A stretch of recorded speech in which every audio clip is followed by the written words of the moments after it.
سلامونه یو ځل بیا ام، د تیرو موضوعاتو په تعقیب باندې ام، راځو د طبي تېروتنې. ښه، لکه څنګه چې مو مخکې وویله، د طبابت د اخلاقو د ام، اصولو څخه یو هم دا دی که چیرې د یو طبي پرسونل څخه دا که ډاکټر وي که نرس وي، که چیرې یو تېروتنه وسي باید هغه ومني او د اصلاح دپاره یې هڅه وکړي. که چیرې اصلاح دپاره هڅه وسي او هغه خپل تېروتنه چې ده کړې وي هغه ومني او مریض هم په جریان کې واچوي او همدارنګه خپل کم د ده پر سر چې کوم سوپروایزر وي یا کوم ډاکټر وي هغه هم په جریان کې واچوي. یعنې که چیرې د تداوي په جریان کې یو مریض ته سیروم غلط ولګول سي، پیچکارۍ غلطه ولګول سي او یا هم داسې وسي چې مریض ته غلط واکسین لګولی یا هم غلطه دوا ورته لیکل سوي، نو دا ټول باید ومنل سي او مریض ته ووایي چې وبخښئ دغه دوا چې ما درته لیکلې وه دا په اشتباه کې لیکل سوې ده او زه خپل غلطي منمه. دا دوا ته بنده که د دې په مقابل کې زه دغه دوا درته لیکم او دا چې کومه د غلطي د دسه سوې ده دا خپل پرسونل ته هم ووایي. اوس سوال دلته دا پیدا کېږي چې دا جرات به څوک وکړي چې دا خبره به مریض ته وکړي چې دا پیچکاري ما غلطه در ولګول. مثلا په ایمرجنسي کې د یو مریض پیچکاري یو بل ته ور ولګول او خوله یې پر پټه کړه، تله یې تېره کړه، مریض خراب سو. نرس دا نه مني چې دا کار ما کړ دی، ډاکټر در سوال لاندې راغل دی، ډاکټر هم وایي چې دا ما نه دی کړي. هغه اساسي غلطي چې کومه سوې ده هغه ورکه سي، نو دا د ډاکټر او مریض ترمنځ اعتبار خرابوي. یعنې که یو څوک دا فکر کوي که چیرې زه مریض ته رښتیا ووایم دا به زما حیثیت خراب کړي، نه داسې نه ده، بلکې کیدای سي چې هغه ته د احترام وړ وګرځي ځکه تا چې کومه غلطي کړې وه هغه دې ومنله. نو دا ډیره لازمي ده چې باید په طبابت کې خو اول تېروتنې څخه باید داسې اصول کښېښول سي چې هغه تېروتنې ونه سي، بیا هم که چیرې کېږي باید هغه ومنل سي.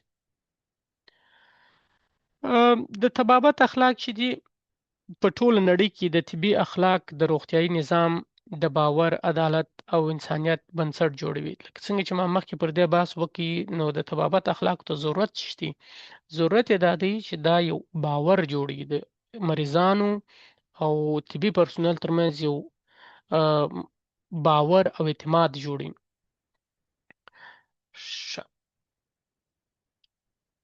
دا تیرې خبرې دي چې موږ کړي دي پر اټانومي ده، بیا هم صداقت دی چې ډاکټر لپاره دا مهمه ده چې د مریض په تشخیص کښې صادق واوسیږي. مریض هم دا حق لري چې د تداوي جانبي عوارض د مریض سره شریک کړل سي او مریض په دې پوه کول سي چې ستا ناجوړي څه ده او چې باید تداوي ورته وسي. او همدارنګه اعتماد دی چې ما څنګه مخکې وویله چې په افغانستان کې مشکل دی چې یو غټ مشکل دا دی چې د ډاکټر او مریض ترمنځ هغه اعتماد نشته. نو فکر کومه دا اکثره موږ پر دې بحث کړی دی. اجازه یو بل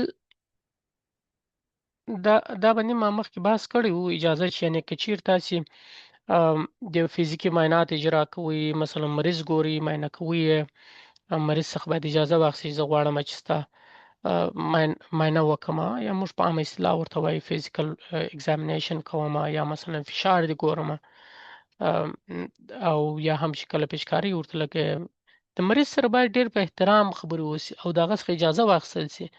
نو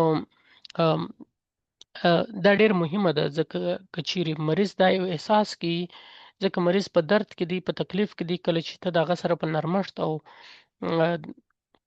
خبرې کوي او د هغه ته ډېر په احترام قایل سي، نو هغه پر تا باندې باور نور هم زیاتېږي.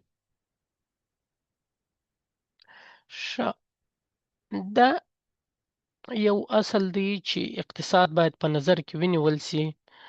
ام، که څه هم زموږ په هیواد کې موږ اکثره وطنوال د اقتصادي مشکلات سره مخامخ دي.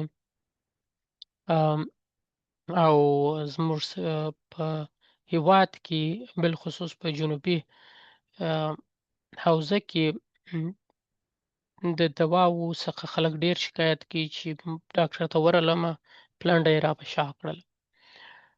نو د مریض اقتصاد ته باید وکتل سي، مریض ته باید بهترینه تداوی انتخاب سي، مریض ته باید هغه تداوی انتخاب سي چې د مریض په ګټه وي، نه د مریض په تاوان وي. او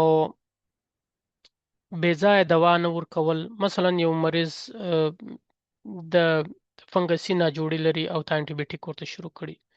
مریض یو سیزنل الرجي لري او ته انټي بیوټیک ورته شروع کړي، د سیفټراکزون پیچکاري دې ورته شروع کړې ده. او ام، دا داسې مثلا یو بل مثال، که چیرې یو مریض د معدې تکلیف ولري، د معدې یو تکلیف لري، هغه ته موږ ګرد وایي یا ګیسټرو ایزوفاجل ریفلکس دا لري، او ته مریض ته 300 نور شان ور شروع کړي دي چې ته پوهېږې چې دغه تکلیف دی او دی باید پرهیز وکړي او د پرهیز ترڅنګ پوزیشن واخلي او په کم پوزیشن باندې باید بیده سي. نو دا د مریض اقتصاد ته باید پام وسي او بې ځایه دوا ورنه کول سي. یو مریض وایروسي ناجوړي لري او هغه ته انټي بیوټیک شروع سوي.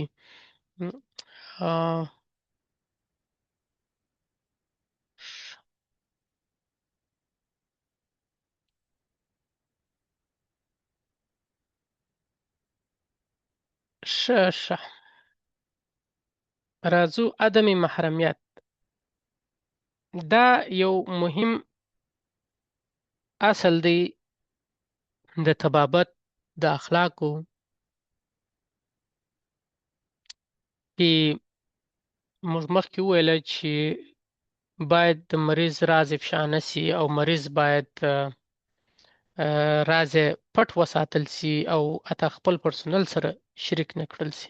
خو ولې په ځینې وختو کې دا راز باید افشا سي. وبخښئ، باید په ځینې وختو کې دا راز افشا سي او هغه کوم وخت دی؟ هغه یو دا دی که یو څوک ساري ناروغي ولري. مثلا یو مریض راځي درته، هغه تبرکلوز لري، هغه باید افشا سي. یو مریض راځي، هغه جنسي اذیت شوی دی. جنسي اذیت څخه مقصد دا دی چې د یو ماشوم هلک سره لواطت شوی دی او دا باید افشا سي، ځکه چې هغه عاملین باید پیدا سي. یو مریض درته راځي او هغه مریض مثلا عصبي مشکل لري، موږ په عامه اصطلاح ورته لیونی دی. هغه باید نور خلک پرسونل په خبرې چې دا داسې لیونی دی، ځکه کیدای شي نور خلک خوږ کړي. او همدارنګه که چیرې یو څوک موټر چلوي، د هغه دپاره باید دا راز افشا سي چې د سترګې کار کوي، دی خو به کم سیژرز نه لري یا اپیلپسي خو به نه لري، موږ په عامه اصطلاح مرګۍ ورته وایو. او ځکه که چیرې دا ولري بیا د موټر چلولو اجازه نه لري. نو دا هغه شیان دي چې په دې وخت کې عدم محرمیت رامنځته کیږي.